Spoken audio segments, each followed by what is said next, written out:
Are you doing your pull-ups like this? Are you doing the frog leap just to try and get your chin above the bar? Follow this video to learn how to do pull-ups for fun.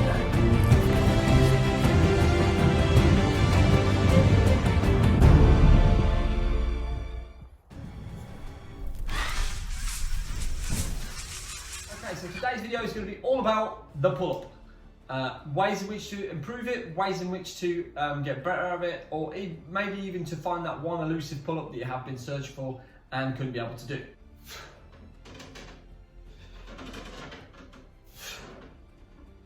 So what is a pull-up?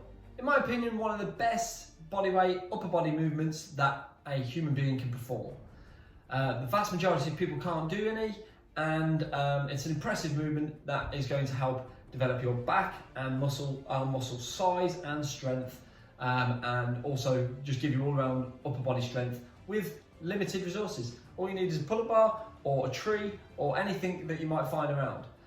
In this video then, we're going to have a look at some things that are going to help to improve that, and some alternatives in which ways to do the exercise.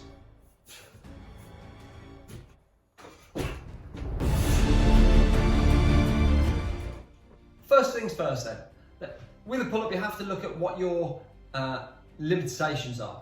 So if you're a light person like myself, then you might not have too many limitations because you might already be able to do a few pull-ups.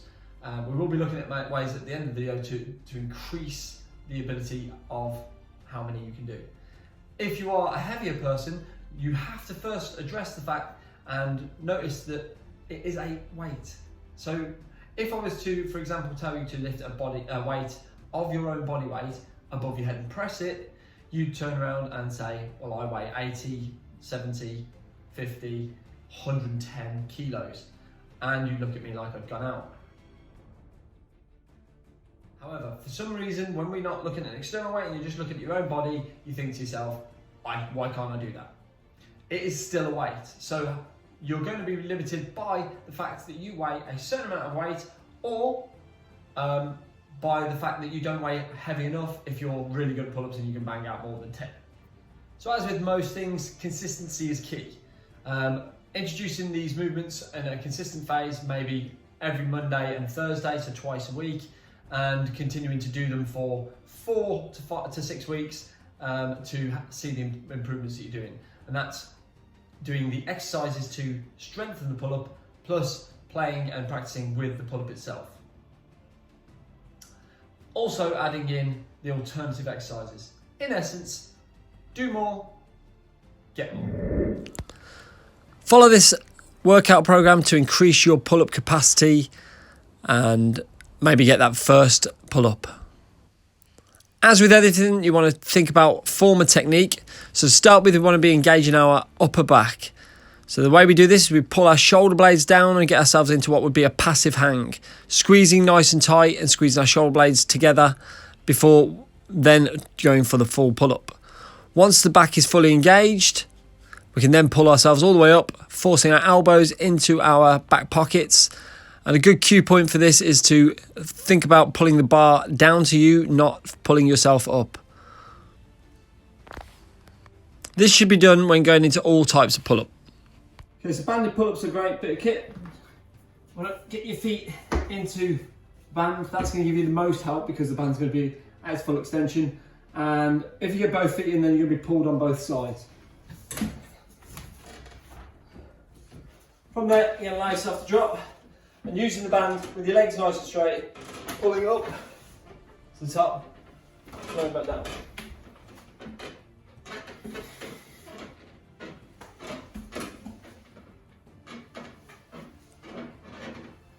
What that gives you is the ability to basically take off some of your own body weight. So then you can get used to doing the full pull-up movement, giving you more help at the bottom end than it is at the top, because obviously this is starting to extend. If you're good with those and you don't have another band which is giving you less resistance, just wrapping it around your knee will give you less resistance because it's not so taut.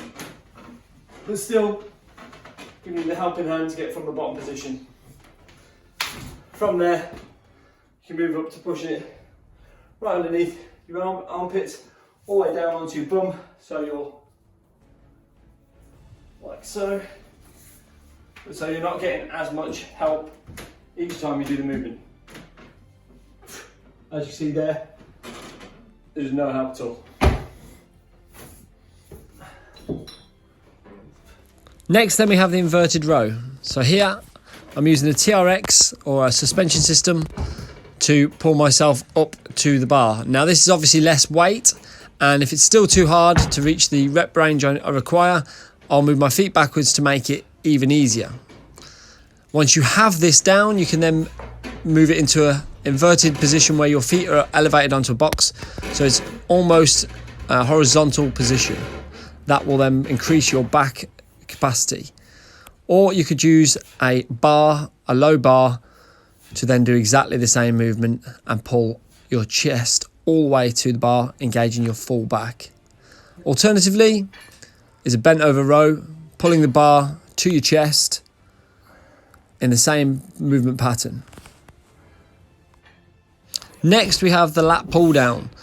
So unlike a lat pull down on a machine, I've not tucked my knees underneath, I've put myself in a kneeling position. This will engage my core more and help with the lift, because I'll have to pull down with my rib cage as I pull down, and giving the real more of a feel for what a real pull-up will feel like. Also, by engaging our core, we get that stronger too. Working on the lower back then with the GHD, you're going to lift your back up high, but you want to keep your rib cage pulled down so your abs are nice and tight and not just arching the back.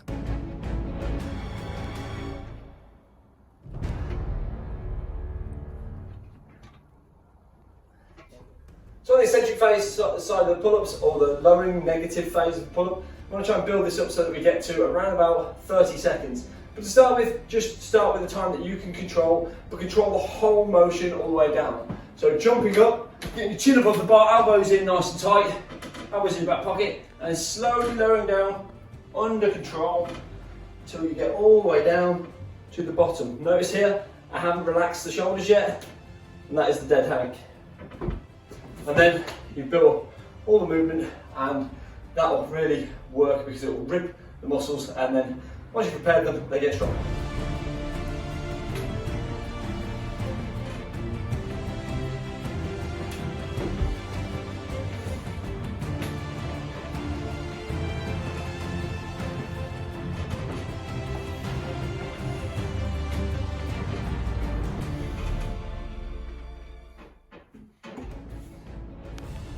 Pull-ups are important, but that doesn't mean we should avoid chin-ups. Chin-ups also will move and train the muscles that are required for pull-ups. So just doing pull-ups is not necessary. If you can do chin-ups, which more people can do chin-ups than pull-ups, then that's still going to help to increase your capacity to improve your pull-up. So chin-ups is another great exercise to add into your arsenal.